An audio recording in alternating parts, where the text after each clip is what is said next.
Assalamualaikum warahmatullahi wabarakatuh. Umat Islam di Kalimantan Selatan pada khususnya, kita seberataan mengetahui bahwasanya umat Islam di Tanah Banjar ini mulai bahari dididik oleh para alim ulama untuk cinta para habaib, cinta pada dzurriyyat Nabi sallallahu alaihi wasallam. Dan ini dilandasi oleh banyak nas-nas hadis Nabi yang berbicara tentang keutamaan orang-orang yang memuliakan para habaib.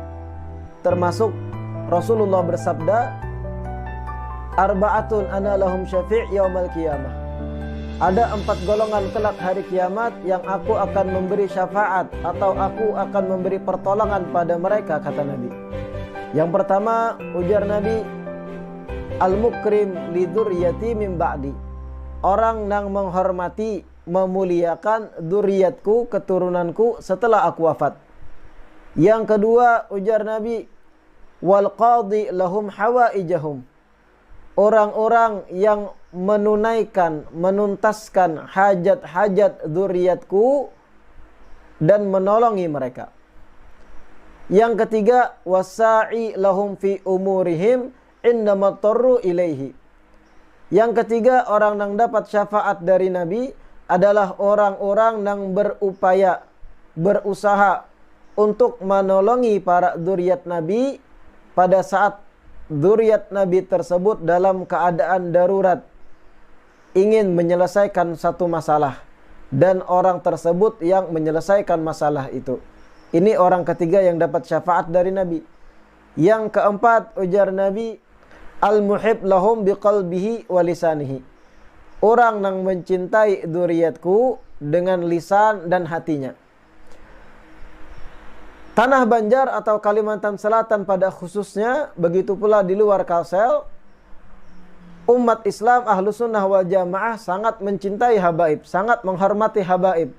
Kada sedikit para muhibbin itu memuliakan para habaib, baik dengan memberi harta atau dengan menikahkan putri mereka dan sebagainya.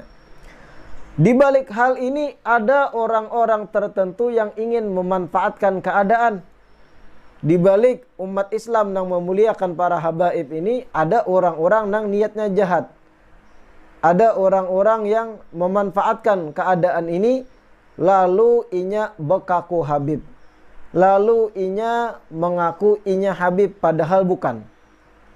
Berbicara tentang ini sesuai dengan pengalaman kami, dan ini hasil daripada tukar pendapat dengan para habaib Kalimantan, khususnya Kalimantan Selatan, Kalimantan Timur, Kalimantan Tengah. Kami bertukar pendapat tentang apa aja ciri-ciri habib palsu, agar umat Islam khususnya di Tanah Banjar teredukasi dan bisa mengetahui indikasi-indikasi orang yang mengaku habib ini ternyata palsu atau gadungan. Yang pertama, ciri-ciri habib palsu yang pertama, dari zaman dahulu keluarganya kada dikenal sebagai habaib. Masyarakat kampung pun tahu bahwa keluarganya lain habaib. Tiba-tiba inya mengaku habib, sedangkan abahnya, kaiknya, orang-orang yang bersosial dengan masyarakat kampungnya, dari kai-kaiknya, abah-abahnya tidak dikenal dengan status mereka sebagai habaib. Cucunya tiba-tiba mengaku habib. Nah, ini ciri pertama. Yang kedua, habaib setempat, habaib yang asli, kada kenal dengan keluarganya, keluarga yang mengaku ini. Ini ciri kedua. Habaib yang asli kada kenal dengan keluarga yang mengaku ini.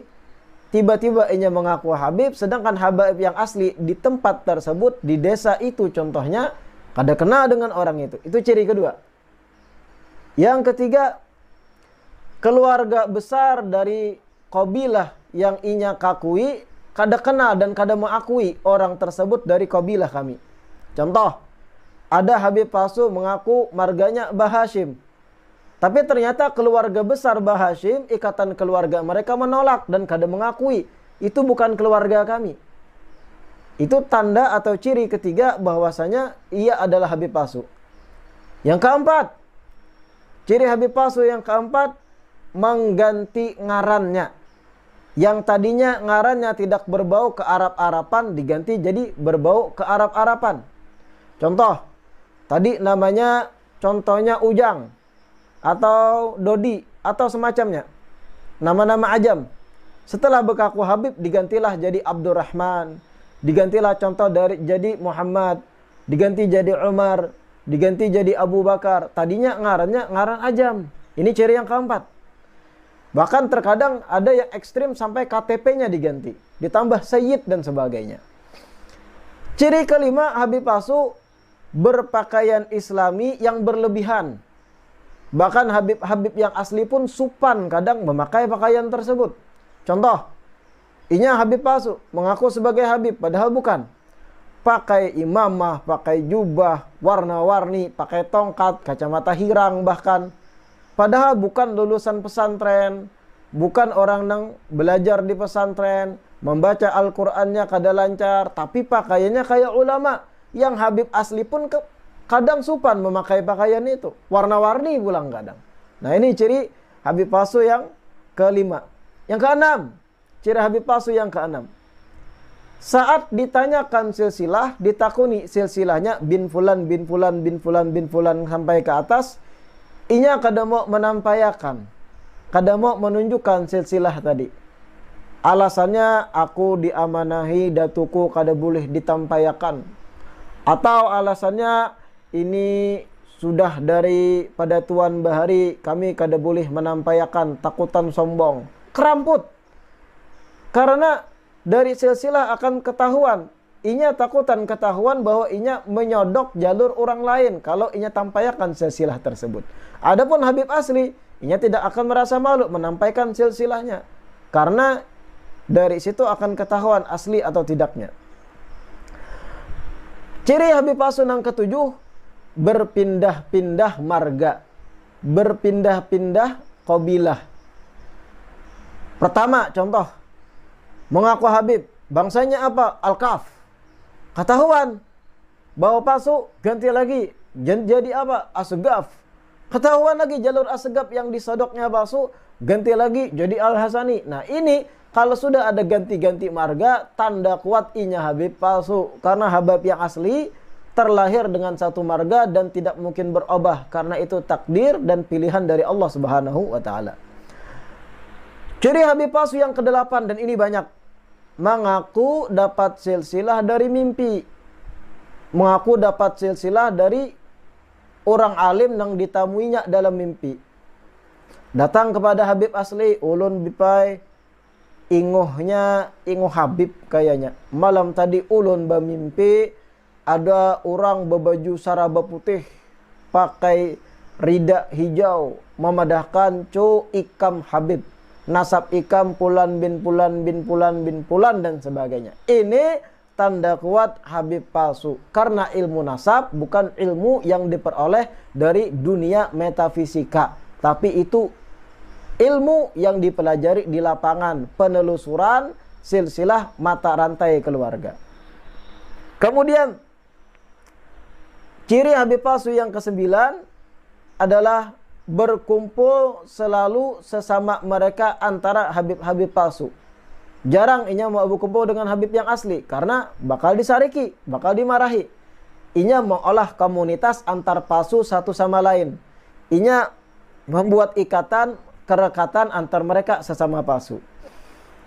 Kemudian ciri Habib palsu yang selanjutnya yang ke-10, keluarga besar si palsu ini, kai-kainya, ninik-niniknya, pamannya atau dingsanak abahnya dari bahari kada pernah kawin silang dengan habaib yang asli. Artinya kainya, niniknya, dangsanak kainya, dingsanak nininya mulai bahari kada pernah kawin lawan Habib dan Syarifah. Karena mereka bukan.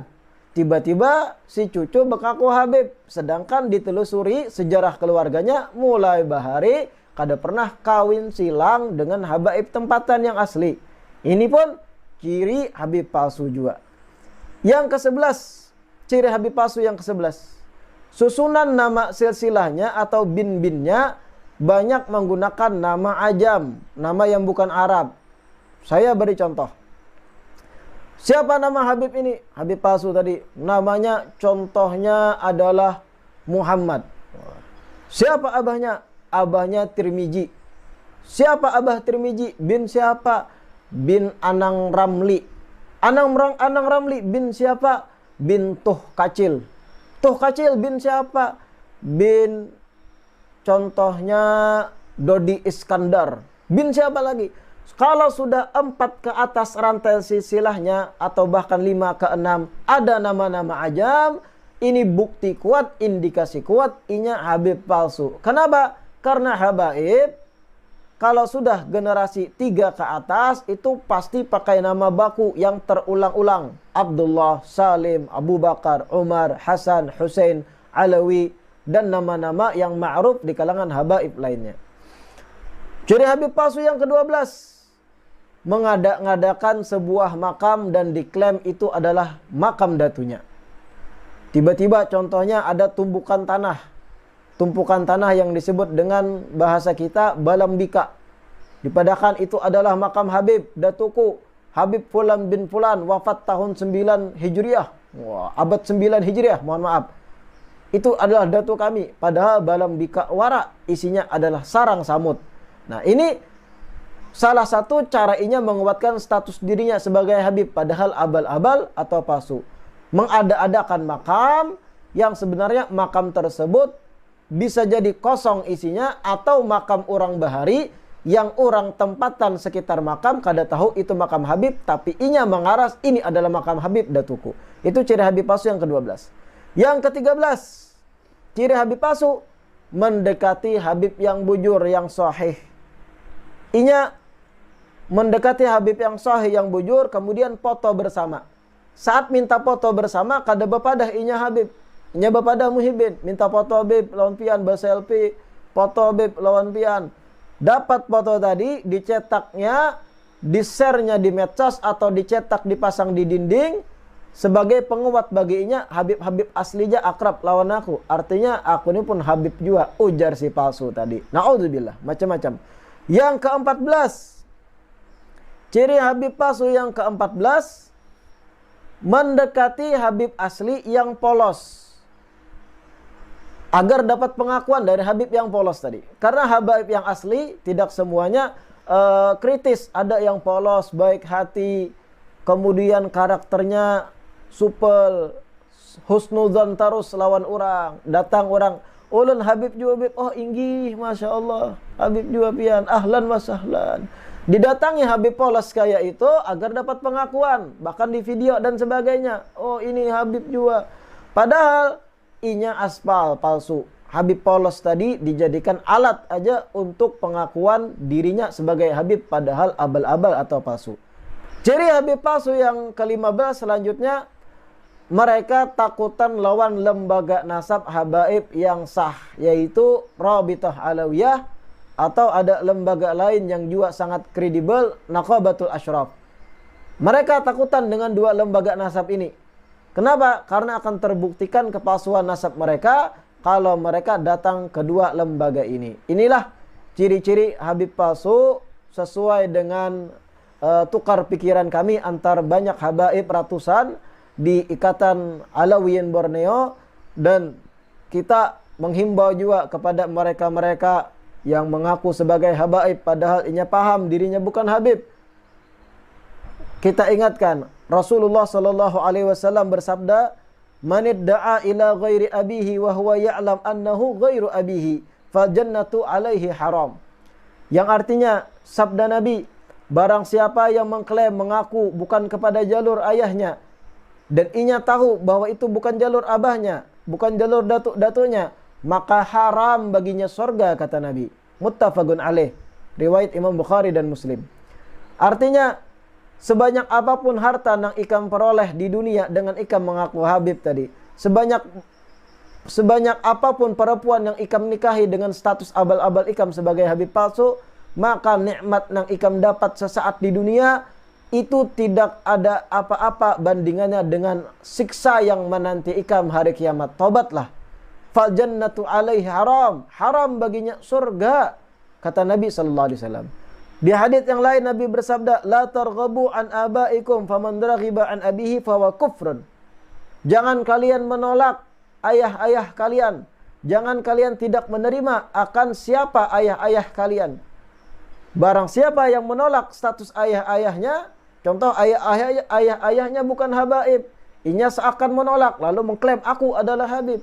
Orang kayak ini fahuwa kufrun. Tindakan tersebut, pengakuan tersebut, pemalsuan tersebut adalah bentuk kekufuran kata Nabi. Na'udzubillahi ta'ala min dzalik. Mudah-mudahan video ini bermanfaat dan saya harap kepada para muhibbin dimanapun tolong di-share sebanyak-banyaknya agar menjadi edukasi dan pembelajaran bagi umat Islam khususnya di Kalimantan Selatan. Wassalamualaikum warahmatullahi wabarakatuh.